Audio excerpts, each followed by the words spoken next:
We've got a few more people joining us, but Happy New Year. Welcome to the 2021 edition of the Virtual Sports Report. My, we have an exciting week of football ahead for all of us, and we thought it would be perfect to have two of our stellar sports writers join us to talk about the Browns, about the Buckeyes. So with us today, we have some old friends, Tim May, who's been doing Buckeye football for a long time in Alabama, born and raised in Alabama, but so he'll have a lot to say to us today. And then Doug Lesmerises, who is the current Football Writers Association of America president. So all three of us are longtime members of the Football Writers. So a little nod to Steve Richardson and the Football Writers Association for putting us together today. So welcome, guys.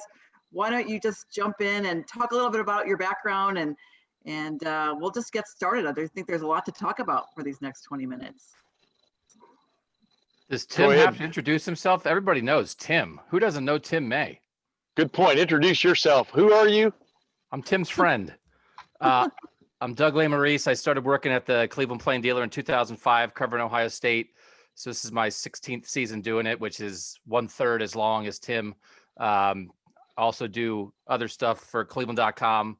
Now a lot of Browns and a lot of podcasting and a lot of Zooming. So this is very normal for me. Yeah, I call Doug Les Miserables because I just think that's funny. And then number two, I was born in Alabama, 11 years, raised in Texas, 11 years, moved to Ohio in 1976 to go to the Ohio State University. As John Belushi once put it, 7 years of college down the toilet for me. But bottom line is I got to work at the Columbus Dispatch. Right after I moved up here, I got to cover Ohio State football from 1984 until the end of 2018 season when I retired. Picked up a part-time gig with Letterman Row, as I like to say, because who knew Medicare wasn't free, And but the bottom line is, in keeping my fingers in the pie here a little bit, and especially have enjoyed the last two seasons with my podcast and writing various stories, et cetera, for Letterman Row and doing things like this and being on 97.1 The Fan pregame show. And of course, always still doing wall-to-wall sports on Sunday nights with my good buddy, Dom Taberry. Now I'm exhausted. I got to get some oxygen. There you go. Well, I know just a quick housekeeping notes. We will have about 15 minutes of conversation. Then we'll go to the chat questions. So if you have any, put them in the chat box. And then we will also share some great ways to keep up with Doug and Tim on a regular basis too. So how about this, guys? We wouldn't, with COVID and everything, I don't know if we thought we'd be sitting here today getting ready for the Buckeyes to play in the championship game, but lots going on. Why don't we just kick it off, and I'll let you two take it from here. Well, Doug, the latest I've heard is obviously Ohio State's had maybe a couple of positive tests, maybe a couple more than that, but since they beat Clemson 49-28, one of the more stirring football games I've ever watched, the greatest game by an Ohio State quarterback in a meaningful game I've ever seen. But as we sit here right now, the game is still on for Monday night in Miami Gardens. I'm actually sitting in Jacksonville, Florida right now, right outside the Jacksonville Naval Air Station, where I'm going to meet Shaun Wade's dad for a little interview before I head on down to stay with my good buddy Jeff Snook. But I expect the game to happen on Monday night. I expect it to be an incredibly high-scoring affair, which means it'll be 7-6, I'm sure. But this has the makings of being a real slobber knocker, right, Doug? And I think that's the term you would use. It's the exact term I would use, Tim. The offensive evolution in college football, which has been happening for a long time, is peaking in these two teams right now. It peaked last year with Joe Burrow and LSU too. But the idea, I've been thinking a lot, I know probably you have too, Tim, of the 2014 Ohio State team and the 2014 Alabama team when they played.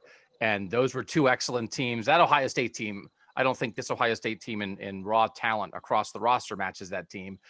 But you just think about Alabama, and that game was playing a quarterback in Blake Sims who could throw the deep ball, but, wasn't really was more of a linebacker or a running back than he was a quarterback in a lot of ways.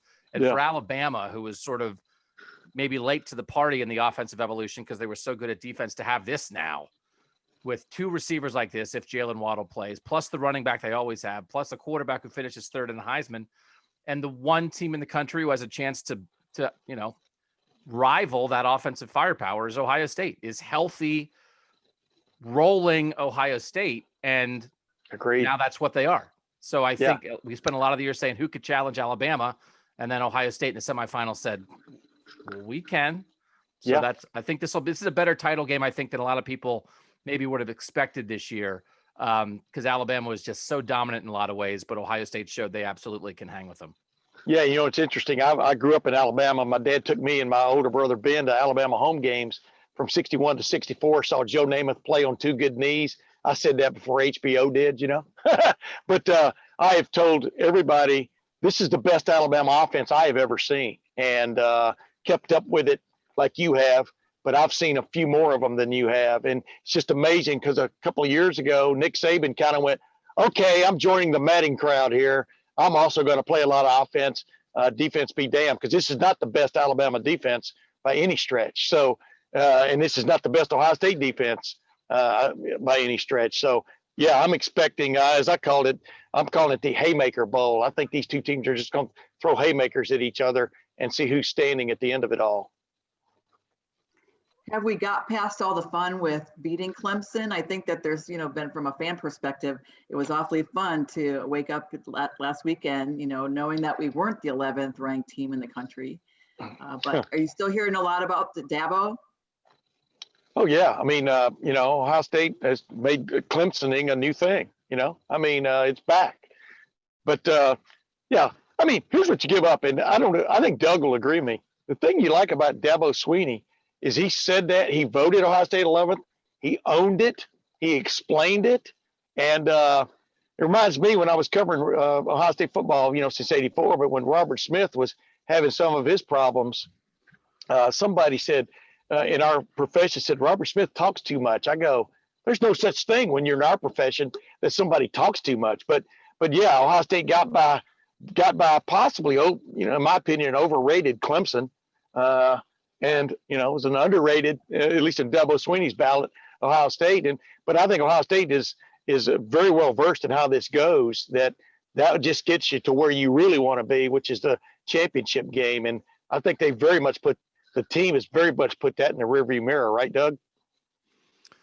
No, they know they have an opportunity here. They didn't fight to get this season played only to get revenge on Clemson. Right. I mean, there was some idea out there, I think, of often Ohio State fans, you can wind up in a situation, not that you're national title or bust, but you certainly have national title on your brain, and you should.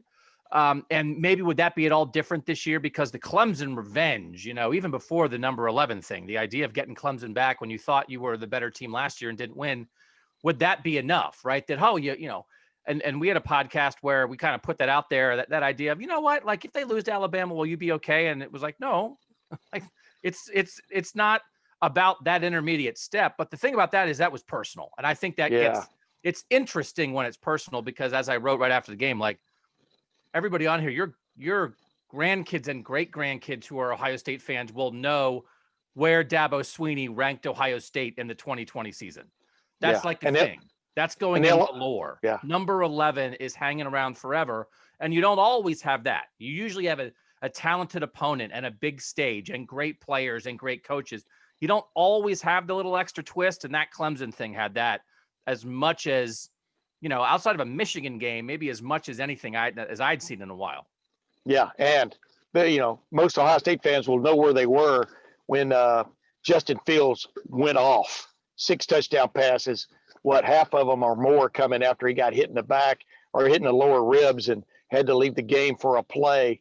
I mean, that's like I said, the greatest game I've ever seen an Ohio State quarterback play in a meaningful game, without a doubt. And basically one of the great quarterback games of all time for Ohio State quarterbacks. But and as Doug's pointing out, there was no guarantee you were going to get to play Clemson again. The only thing you could control was whether, you got a chance to play in the college football playoffs. And even that was up for grabs until some voting, some changes went along and went around as far as the Big Ten rules about letting Ohio State play in the Big Ten championship game. I think Ohio State might have still ended up in this playoff. Who knows? But you're right. The main goal is as Ryan Day said so eloquently the other day, the main goal wasn't to get in here and beat Clemson. Their primary goal is to win the national championship. So this is their shot.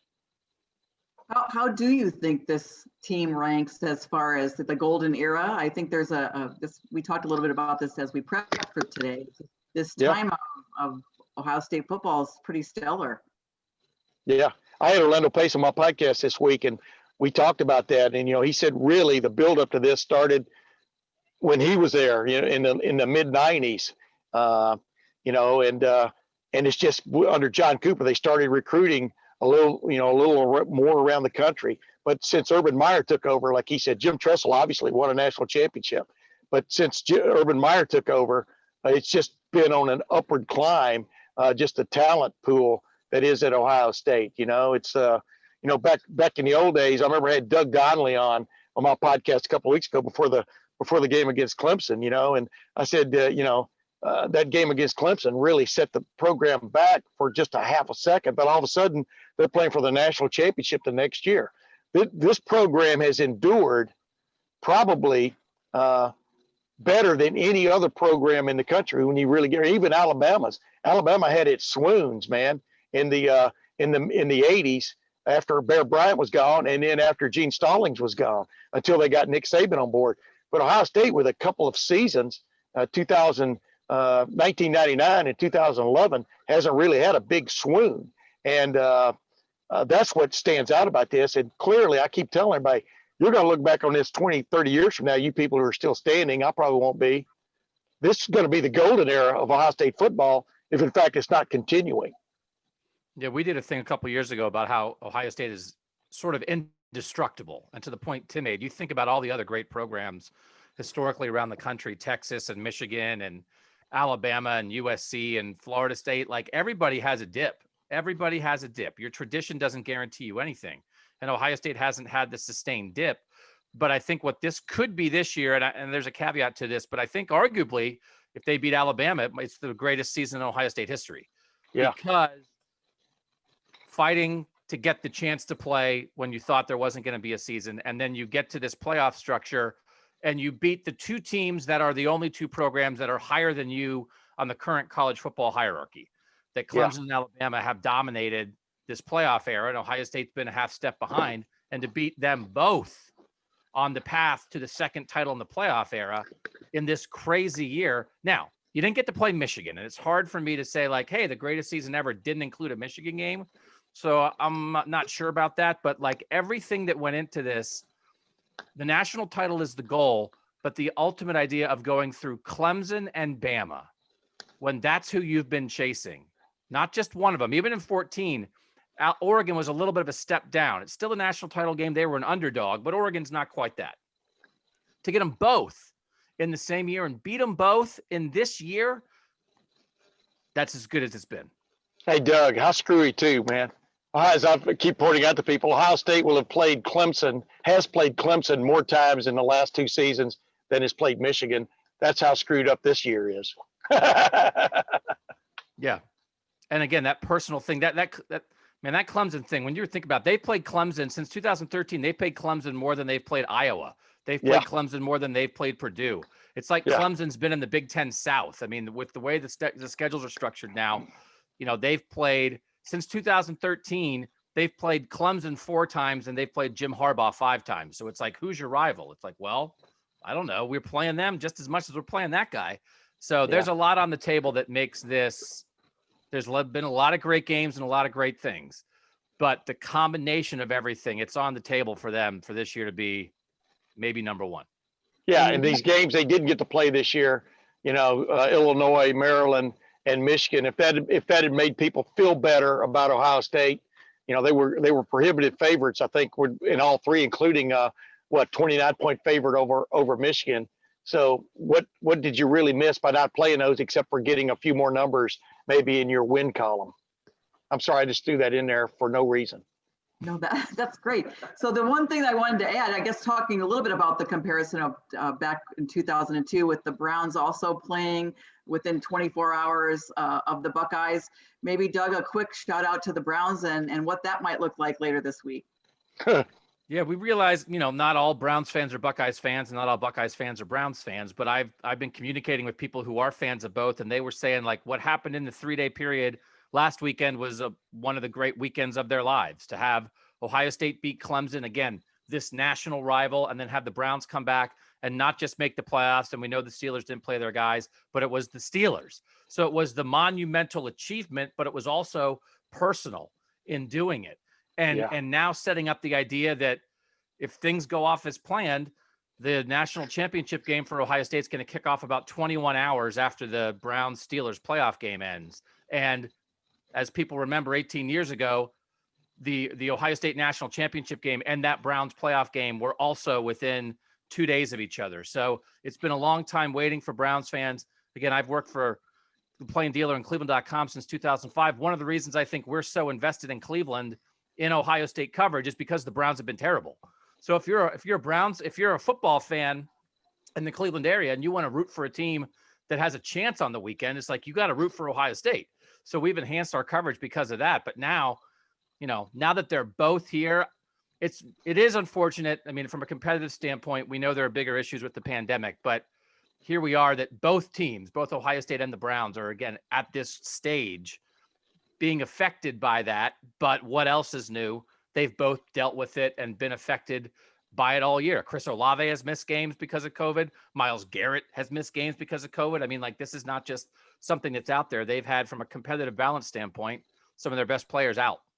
Yeah, Ryan Day missed a game because of COVID. Kevin Stefanski's got to miss this game because of COVID. I mean, it's just really interesting. I remember I covered the Browns back in the late 70s, early 80s. I was standing on the sidelines, the coldest game in NFL history to that point, when Brian Sipe threw the mistake on the lake. Should have thrown it into the lake, but he couldn't get that far. It would have bounced all the way to Canada. But yeah, I mean, the Browns, this is definitely a rebirth. You can see it. There's a different vibe compared to even 2002, as far as I'm concerned, with the Browns. And, they're only going to go up from here, I do believe. You agree with that, Doug? Yeah, that's the one thing I've been trying to tell Browns fans through all of this. This isn't a thing. This is the start of a thing. So yes, it's been screwy. Yes, it's been unfortunate. You can't have the packed stadiums. You can't be celebrating with your friends and having watch parties as much. But next year, they'll still be good, and we'll be back to normal, and it'll be okay. But it'll be amazing if the Browns can sustain this for a while. But I think they can. Yeah, and my son Corey, my middle kid, he's a Cleveland sports savant. I mean, and he is just. I think he's enjoyed. It's kind of like being a Cubs fan the last many years. He's 30, and he's really enjoying this run. But I mean, he's been a Browns fan forever. I don't know where he got this Cleveland thing, but he definitely is fired up. Let's put it that way about what's coming this weekend. Even though, man, it's going to be a tough road to hoe over there. Well, I know that we wanted to keep this, within our 20-minute window here, so we're almost ready for questions. But that does remind me of the fact that this portal has worked so well for the Buckeyes, obviously with two of our best players. And just on any NFL Sunday now, we see a lot of Buckeyes, and I guess that's why a lot of people want to play here.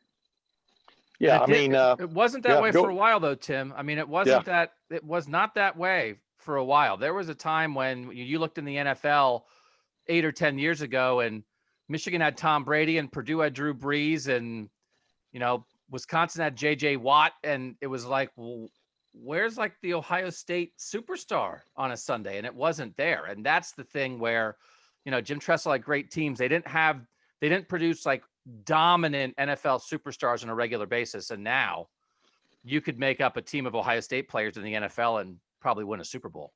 Yeah, but coming out of that 2002 team, for example, and then onward, I mean, Matt Wilhelm played in the league for quite a while. A.J. Hawk was a star in the National Football League. Nick Mangold played for the Jets forever at center. Malcolm Jenkins is still playing, I mean, Malcolm Jenkins is still making plays. You're right, but they didn't necessarily have that real superstar. Representative Anthony Gonzalez played in the NFL for quite a while, became good buddies with Peyton Manning. But you're right. I mean, Chase Young, my goodness, Joey and Nick Bosa, my goodness, Hey, Tim, you just got on mute, Tim. First time ever Tim May has been muted. Oh, no. Well, no. Michael Thomas, Ezekiel Elliott. The one thing Ohio State needs is a great NFL quarterback, and maybe maybe Justin Fields is going to be that. Yeah, you can't have everything necessarily. We thought he had it with our buddy Dwayne Haskins at Washington, but that was an unceremonial. That was sort of like branded, marked with a broken sword. What do you do when you're branded? Do you remember that show, Doug? I do not. No, I'm you sure don't. It was great. Hey, do you remember the song "Get the Ball to Jimmy Gale"? You remember that song? Is it from the 60s?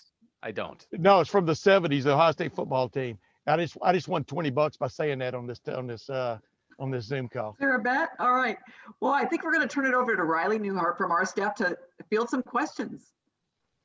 Yep. Hi, everyone. I am playing the role of question master today. So first question is kind of sticking with our theme we've been talking about. One thing that sets OSU and Alabama kind of apart in the college football hierarchy is recruiting. So Doug and Tim, can you guys discuss the recruiting status of both of those teams for 2021 and 2022? Go ahead, Doug. Well, they're the two best recruiters in the country. And I think the thing that is the remarkable thing about it is that we knew Urban Meyer was a great recruiter and we knew Nick Saban was a great recruiter, but that Ohio State has not just retained their recruiting excellence with Ryan Day, but elevated it to some degree is the thing that I don't know that anybody could have seen that coming. And I think it's a credit to the infrastructure they have in place with Mark Pantoni and the way they think about recruiting and the staff they have and the way they identify talent and the way they use social media and the way they connect with kids, that they have been able to keep doing that. And then Ryan Day has established a program, especially on the offensive side, that kids want to come play here. Quarterbacks and receivers want to come play here because they're not only going to have a really good chance of winning, but they're going to be in an offense that's going to be fun, that's going to score points, and that's going to give them a chance to show what they can do for the NFL. So the big thing that they have coming, and this is, as Tim said, with the Alabama quarterback situation, there was a time when not everybody won with great quarterbacks. Now you need a great quarterback to win. Yeah. And that Ohio State has the Quinn Ewers, who's the 5-star quarterback, two classes out, who they have committed to Ohio State, who people have compared as maybe the next Trevor Lawrence kind of guy. But they also have Kyle McCord, who's coming in this class, who's almost like around a 5-star guy. Yeah. They have CJ Stroud, who was the number 3 overall quarterback in the last class, while Bryce Young, the current freshman at Alabama, was the number 1 quarterback in that class. That's what's changed a little bit, that both Ohio State and Alabama in the past have been really successful without necessarily having the best quarterback in the country. And now they're doing all the same kind of recruiting on the lines, at running back, at receiver. TreVeyon Henderson coming in for Ohio State at running back is going to be incredible. But they're doing it at quarterback also. Yeah. And that's what, now you do that, and now everything goes up more. As I put it a few weeks ago, Ohio State has become a lightning rod. I mean, and Alabama's like that too. They're attracting lightning kind of players like TreVeyon Henderson. He may be the next great running back at Ohio State. Emeka Egbuka, the kid who was a late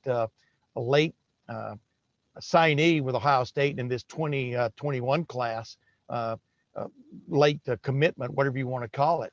I mean, this guy, he's big time. Put on his video, a lot of that is real, just like they got Garrett Wilson out of Texas. You go down and you get Quinn Ewers to not only dump Texas, but to commit to you. Now we'll see if Steve Sarkisian goes back in that household and tries to, the new head coach at Texas, he wants that kind of quarterback in his system. That is without a doubt. So we'll see if Ohio State can hang on to Ewers. It's funny because I mentioned Doug Donnelly a while ago, but Doug Donnelly was the one that kind of introduced Ohio State to Quinn Ewers. He brought him up with his son for a summer camp, and Quinn Ewers was like going into his freshman year, but he was outside throwing with the AYOs, all you others.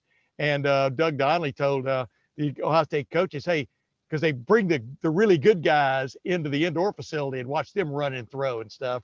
And he says, you know what, I think your best quarterback may be out there on the practice field. Lo and behold, they brought him in, and Ryan Day was incredibly impressed.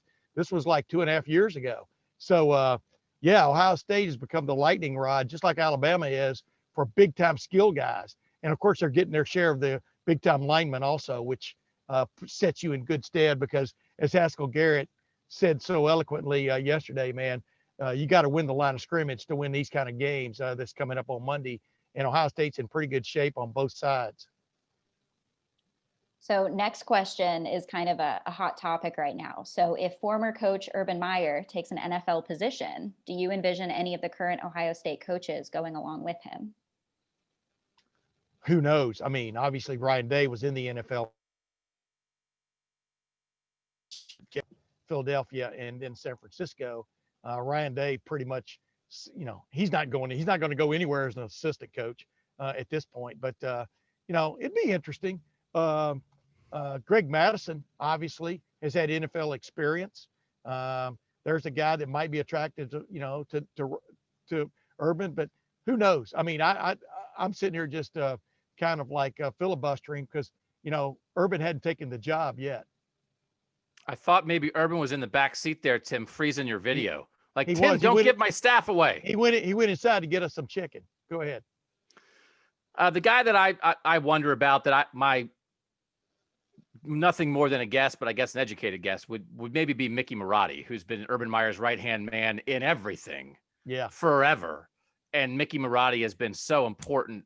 I mean, Urban would have argued, I think he's as maybe more important than any actual assistant coach. That's a strength and conditioning coordinator at Ohio State who runs the entire offseason program, who is almost a head coach of that part of the program in a way. And he was so valuable for Urban, and he's been just as valuable for Ryan Day. And he and Urban are so tight. You know, he came with Urban from Florida. I wonder if that would be a guy. And, you know, that would be a loss for Ohio State. But also, Mickey Marotti has a whole raft of guys who are now assistant strength coaches or are strength coaches at other programs that learned under Mickey Marotti. And they just grab one of those guys and plug him in. But I think it's him, and it's Mark Pantoni, the recruiting guru, who now sort of talks about himself as like almost like a GM of a college football team. And so sometimes I wonder, Mark Pantoni likes to identify talent and break down film and try to figure out who you should add to the program. It's like, I wonder if he'd like to be not just a college football GM, but maybe he'd want to be like start working towards being a real NFL GM. But I think Mark Pantoni is also really happy in Columbus with his family situation and everything here. So those are the two guys that I think are really interesting because, I mean, we can throw out what their assistant coaches maybe go, I don't know. But those guys are like fundamental core culture parts of Ohio State that Urban left at Ohio State. And if now they followed him as they followed him here from Florida, that would be an adjustment for the program. Yeah, and obviously we all know that Mickey Marotti really loves Columbus, really loves working for Ryan Day. And back in the time when maybe Urban was trying to put together a staff to maybe go somewhere else, you know, I'm talking about several weeks ago. I think the indication was they weren't necessarily interested in going to that particular place. You know what I mean? Because they really like their situation where they are now. Plus, I like to tell people, you know, in Austin, Texas, in June, July, August, and September, you know, it's 100 degrees every day. That's no fun place. I just do that little aside in there. So, Linda, I know we're coming up on time, but a lot of great questions. So maybe one more that I think is a really interesting topic for these guys. Because of COVID, do you think any of the 2020, 2021 sports champions will have an asterisk next to their wins? Well, we're always going to look back on this year as, oh my God, never saw that before. Hope you never see that again. So whether it's a formal asterisk or an implied asterisk, yes, it's going to be there. It's going to be there for everybody. You know, Alabama, you know, didn't get to play its complement of FCS teams this year. As I like to say, they always play at least one. And so, yeah, I mean, what Alabama has done going undefeated through an entire SEC schedule deserves an asterisk of its own because that's never happened before. In Ohio State, I think Ohio State has played 8-game seasons before. They're playing their 8th game on Monday night. You know, as I reminded Rex Kern, you know, they won the national championship in '68 before they played in the Rose Bowl and still beat USC, but they'd only played 9 games in the regular season then. So, you know, I'm sure there will be people boosting this up and chopping it down as much as possible. Go ahead, Doug. Yeah, I think that's part of it is that, you know, I guess, yes, there's an asterisk, but like, is it asterisk bad or asterisk good? Yeah, you know, good point. That it was nuts and you still found a way to win. I think the thing that matters to the most, I think, in the end is how competitive was the playing field? And that is why I do think this Ohio State game on Monday night, there are like, are you able to play and how many players are available? And is there a position group that's wiped out by COVID or anything? But I don't think anybody wants like, well, Ohio State can play, but they're not Ohio State, right? That if you reach a point, I don't think that the TV networks want that. I don't think the playoff committee wants that like, you don't want it to be like, well, Alabama won the national championship, but we didn't get to see the real Ohio State. So I think there are some things that, I don't know. This is college football. They can do whatever they want. They don't have to worry about owners and a players association and a commissioner. I mean, the TV people tell them, let's wait a week. We want the best game possible. That's out there for that. But, in the NFL, that's where the true asterisk would be if we get to the AFC Championship game and Patrick Mahomes is out for COVID-19 contact tracing, that puts an asterisk more on the Super Bowl champ because, hey, the Chiefs lost because their quarterback had a close contact, right? So that's where it comes in. If we don't end up having, like, the NBA champs, the Lakers won. Well, I don't know. They're the Lakers. LeBron and Anthony Davis could play the whole time. Giannis was healthy with the Bucks when they lost. Like, there wasn't like a real asterisk of like a team, an individual team that wasn't able to be its best. So I know what the question is, but I think in some ways it's lesser, but in some ways it's more because it was so hard to figure this out. And as long as everybody's basically on the same level, I mean, it's legit. It's legit. Yeah. I don't think you're going to need an asterisk, though. I can't even say it, to remember this season or to point this season out as different. I think people are going to remember this forever. Well, I know that we didn't get to all the questions, so we'll have to invite you all back, but maybe just a quick summary of how people can still find you with your podcasts and so forth. Just a quick shout out for both of you, and then I'll have a couple closing remarks. Go ahead, Doug.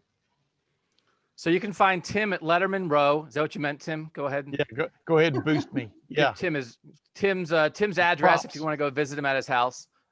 So we do a Buckeye Talk podcast 5 times a week for Cleveland.com. We've been doing that since March. We used to do once or twice a week, and the pandemic hit, and we said, let's just talk through it. So Buckeye Talk, wherever you find podcasts, we're there. And then Cleveland.com/OSU is where our stories go. And then we do kind of this thing that's a little new that I really like. It's been really, I think, successful for us. We have a texting program where you can sign up and we send Ohio State news and analysis, and we do surveys and we do little fun stuff. And we text it, and it shows up in your phone like a text from your friend. And then you can text back to us, and sometimes we can respond personally to that. That's a 14-day free trial to try something like that. So it'd be free through the national championship game, and it's $4 a month after that. And it's kind of hard to wrap your head around, but a lot of the people who have tried it have really liked it because you don't have to go searching for stuff. It comes right to you. So if you want to try that out, it's 614-350-3315. You send a text to that number to sign up, and you get a 14-day free trial and see if Ohio State wins the national championship and see what you think. Do you accept cryptocurrency, Bitcoin? I mean, are all those in play? I accept stock tips as payment. Yeah, there you go. Neo, man. I bought Neo at $240. That's all I got to say. Bottom line is lettermanrow.com is where I reside now. You can also hear me on 97.1 The Fan occasionally and on Wall to Wall Sports. And then I have the Tim May podcast, which is on all the major platforms out there, iTunes, Stitcher, etc. And also it's also a video. The video version is on YouTube any time of the day or night if you want to watch it. I mean, my one this week with Orlando Pace was excellent in my opinion because Orlando Pace was on there. He's one of my favorite players of all time. I had Eddie George on there a couple of weeks ago when Trey Sermon blew away. I told Eddie, 25 years, that's a pretty good shelf life for a record these days. You agree with that, don't you, Doug? Oh yeah, most records last about 6 months these days. Yeah, and this is the what is this? It's the silver anniversary. Is that the 25 of Eddie George winning the Heisman Trophy? It's pretty interesting. But yeah, Eddie George was pretty pumped up about seeing Trey Sermon and Ohio State, the way they turned to the running game to save the day against Northwestern. So I'm having a great time doing these things because right now I'm sitting there waiting to talk to Randy Wade, the guy who was one of the ones who led the charge for Ohio State, a parent who led the charge for Ohio State to get to play this season. And so I kind of get to do what I want to do now with taking very few orders. It's a great life, Doug. You ought to try it. Well, and as we know, Tim, writing is hard, talking is easy. So Yeah, I that's was why gonna the say, podcasts are so great. if I didn't have to write if I didn't have to type my name again, I get upset now when I just have to type my my email address into something as an ID. But you're exactly right. I think I was born to talk. Maybe if I could get rid of a lot of the uhs, it'd be a lot crisper. Well, we appreciate your time. We know you have a busy week, and bring home the trophy, guys. Thanks so much. And just some quick housekeeping notes. We're going to do this bi-weekly. So we're doing this again, the Virtual Sports Report, on Thursday, January 21st with U.S. Figure Skating's Bob Dunlap. He'll be live in Las Vegas. We hope to bid on the U.S. Figure Skating Championships in future years. So join us again. So thanks, everybody. Go Bucks, go Browns, and we'll see you soon.